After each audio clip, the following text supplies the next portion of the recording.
Car मैं doctor हेम। देखिए चीनी सेना को क्या दिक्कत हो रही है लद्दाख में। हम जैसा कि जानते हैं साल भर से भी अधिक समय से चीन जो है अपनी सेना लेकर के भारत पर भिड़ा हुआ है। अक्साई चीन हम जानते हैं जो उसने हथियार रखा है बड़े लंबे समय से। उसके अलावा उसकी आगे बढ़ने की प्रवृत्ति 2 कदम आगे 1 कदम पीछे की प्रवृत्ति के तहत उसने सेनाएं बढ़ा दी, जबकि भारत कोरोना से परेशान था।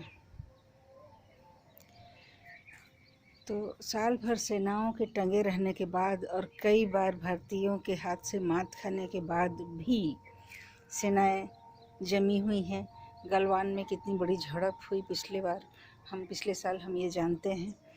और अभी जैसे कि जानकारी मिल रही है समाचारों से कि चीन की सेना रहस्यमय बीमारी से ग्रसित हो रही है।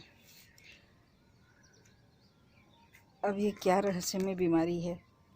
जैसा कि अंदाज़ा मिलता है ये कोई रहस्यमय बीमारी वैसी नहीं हो सकती है। ये लो प्रेशर और हाई कोल्ड दोनों का मिला जुला असर होगा।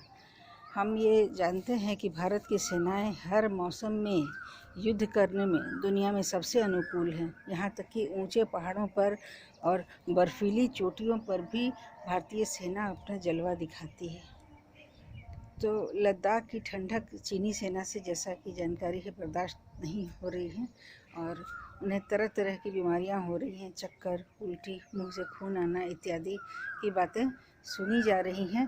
चीनी सेना इतनी परेशान हो रही है कि अब हेडशिप को निर्णय लेना पड़ा है कि सेनाओं को भी रोटेशनल बेसिस पर रखेंगे, यानी कि सेनाओं को लगातार बरसों एक ही जगह पर नहीं स्थापित रखेंगे। उनके सैनिकों को हटा करके दूसरे बीच बीच में लाए जाएंगे, यानी कि उनको रोटेट किया जाएगा। जो सैनिक मौजूद हैं उन्हें हटाया जाएगा और फ्रेश बैच से सेना लाई जाएगी, सैनिक लाए जाएंगे और वहाँ पर स्थापित किए जाएंगे। जबकि भारतीय सैनिक आज भी सक्षम हैं। बुरी से बुरी परिस्थिति में वे बरसों डटे रह सकते हैं और डटे हुए हैं। लेकिन चीनी सेनाएं तरह तरह की परेशानियों से और इमोशनल स्ट्रेस से ग्रसित हैं। इसके अतिरिक्त ये भी कहा जा रहा है कि वन चाइल्ड नॉर्म जो है, वन चाइल्ड पॉलिसी जो चाइना की है वो भी बहुत महंगी पड़ रही है। इससे सैनिक भी प्रेशर पे रहते हैं और उनके परिवार वाले भी। तो वन चाइल्ड पॉलिसी का भी असर पड़ा है। अब देखते हैं कि भारतीय सेना का फिर अपर हैंड होता है। ये जो इमोशनल कंसिक्वेंसेस हैं या इमोशनल जो रीजंस हैं, कारण हैं, ये भी भारत के ही पक्ष में जाते हुए दिख रहे हैं। क्योंकि भारतीय सैनिक मनोबल में कितने ऊंचे होते हैं ये कोई बताने की बात नहीं है। फिर मिलते हैं।